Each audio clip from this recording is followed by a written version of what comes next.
Rachel Reeves will slash the tax-free cash ISA allowance at next month's budget. The Treasury will roughly have the £20,000 amount that can be shielded from tax in an attempt to encourage savers to invest in stocks and shares. Lucy Rigby, the Economic Secretary to the Treasury, told The Telegraph the reforms could be described as that. Critics, however, have warned that the move could damage incentives for long-term investment. Under the current rules, savers are allowed to put up to £20,000 a year into an individual savings account (ISA) and not pay tax.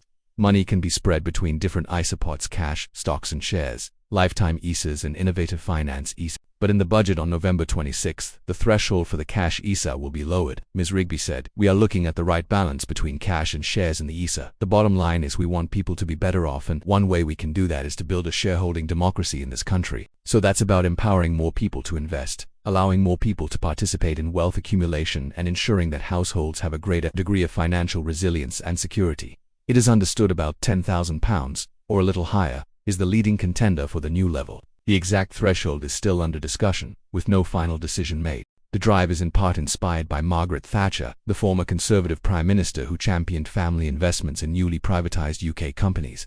In 1986, the famous Tell Sid advertising campaign led to hundreds of thousands of people buying shares in the newly privatised British Gas.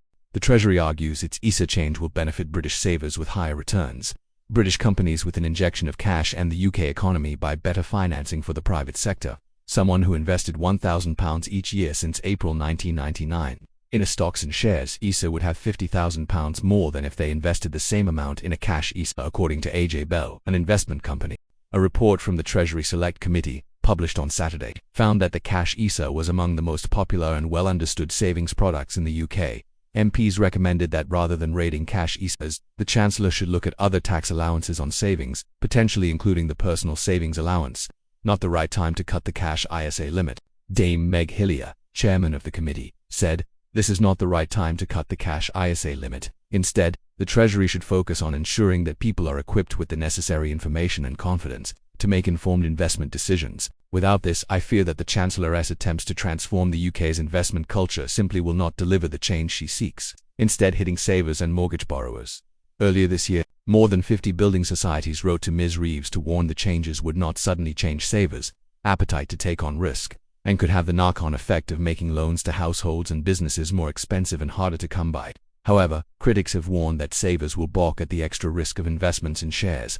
Building societies, who risk losing out on funding, have also campaigned against the move.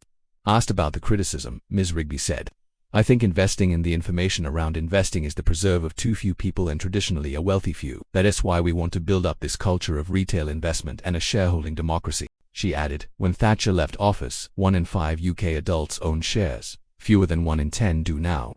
If someone wants to label this Thatcherite, then so be it." The minister declined to confirm what new thresholds would be adopted in the budget.